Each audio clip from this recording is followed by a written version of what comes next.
CPWS స్కీమ్లో చెరువులో సహజ సిద్ధంగా పెరిగిన మత్స్య సంపదను పట్టుకోవడానికి అనుమతి ఇవ్వాలని కోరుతూ సిఐటియు పెదపూడి ఫిషర్మెన్ కోఆపరేటివ్ సొసైటీల ఆధ్వర్యంలో కాకినాడ కలెక్టరేట్ వద్ద మత్స్యకారులు ధర్నా నిర్వహించారు. ఈ సందర్భంగా సిఐటియు జిల్లా అధ్యక్షుడు Sesh Babji, Pedapudi fishermen cooperative society అధ్యక్షులు బాడతమాని శివనారాయణలు మాట్లాడుతూ సుమారు 40 సంవత్సరాలుగా చెరువులను లీజుకు తీసుకుని చేపలు పెంచుకొని వాటిని పట్టుకుని మత్స్యకారులు జీవించడం జరుగుతుందన్నారు. పెదపూడి గ్రామ పంచాయతీ చెరువులను సిపిడబ్ల్యూఎస్ స్కీమ్కు కేటాయించేలా తీర్మానం చేయడం జరిగిందన్నారు.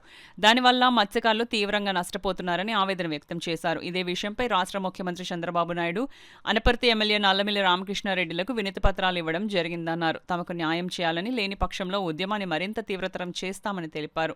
ఈ కార్యక్రమంలో Pedapudi fishermen cooperative society secretary Shetty Buddiah, treasurer Dunga Sivanarayana తదితరులు పాల్గొన్నారు. 23/2/2015 తారీఖున కూడా చంద్రబాబు నాయుడు గారికి హైదరాబాద్ క్యాంప్ ఆఫీసులు కూడా మా సమస్య మీద రిప్రజెంటేషన్ కూడా ఇవ్వడం జరిగింది. కానీ అయిపోద్ది మీరు సంతకం పెట్టేసి సీఈఓ గారికి ఇచ్చారండి.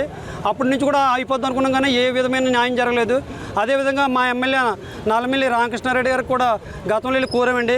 ఆయన ఏం చేశారంటే సిపిడబ్ల్యూ స్కీమ్లో జిల్లా పరిధిలోకి వచ్చింది కాబట్టి సీఈఓ గారికి లెటర్ ఇస్తున్నాను, మీరు సహసిద్ధంగా పట్టుకోవడానికి పర్మిషన్ మీరే నష్టపోతున్నారు కాబట్టి మీకమ్మని ఒక లెటర్ ఇచ్చారు సార్. ఆ లెటర్ ఇచ్చినా కానీ ఏ విధమైన న్యాయం జరగలేదు. కాబట్టి ఇప్పుడు చెరువులు సిపిడబ్ల్యూ స్కీమ్ కేటాయించిన చెరువుల్లో మేము సిపిడబ్ల్యూ స్కీమ్కి వ్యతిరేకం కాదు, ఏ నాయకులు కూడా వ్యతిరేకం కాదు, మాకు న్యాయం కావాలి. సిపిడబ్ల్యూ స్కీమ్లో తవ్విన తర్వాత కూడా వాటర్ ద్వారా వచ్చి పిల్ల తయారైపోద్ది. ఎందుకంటే వాటర్ పిల్ల ఏమీ వేయగలదు, గుడ్డు తయారైపోద్ది, చేప తయారైపోద్ది. దాన్ని సహసిద్ధంగా పట్టుకోవడానికి 2 సంవత్సరాలకు 3 సంవత్సరాలకు ఫిషరీస్ ఇన్స్పెక్టర్ లీజ్ అని ఇంతనే వేస్తారో, అప్లైస్పెక్ట్ లీజ్ వేస్తారో, లీజ్ పట్టుకునేలా మా పర్మిషన్ కోరుతున్నాం. దాని మీద బతికి జీవనోపాధి మాకు దెబ్బతింటుంది కాబట్టి మంచినీళ్ళు వ్యతిరేకం కాకుండా మాకు న్యాయం చేయమని సిపిడబ్ల్యూ స్కీమ్లో పట్టుకోవడానికి పర్మిషన్ ఇవ్వమని కోరుతున్నాం. మేము అందరికి కూడా ఇక్కడ ప్రెస్ వారికి అందరికి కూడా మా సంఘం సభ్యుల తరఫున అందరికీ హృదయపూర్వక ధన్యవాదాలు. పెదపూడి మండలంలో ఉన్నటువంటి ఫిషర్మెన్ కోఆపరేటివ్ సొసైటీ సభ్యులు అక్కడ ఉన్నటువంటి చెరువుల్లో ఏంటంటే వీళ్ళు సాంప్రదాయకంగా చేపలు పట్టుకుండి జీవించడం అనేది జరుగుతుంది. గత 40 సంవత్సరాలు జరుగుతున్నది. ఆ రకంగా ఏంటి వీళ్ళు దాని మీద ఆధారపడి బతుకుతున్నారు, వేరే మార్గం లేదు.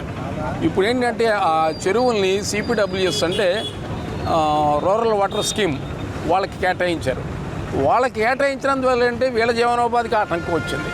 అందుకని ఈ ప్రభుత్వం ప్రత్యేకించి కలెక్టర్ గారు కలగజేసుకుని ఈ 40 ఏళ్ల నుంచి వీళ్ళు దీని మీద ఆధారపడి బతుకుతున్నారు, వీళ్ళ జీవనోపాధికి ఏమీ ఆటంకం లేకుండా తక్షణం చర్యలు తీసుకోవాలని చెప్పి కలెక్టర్ గారిని కోరుతున్నారు.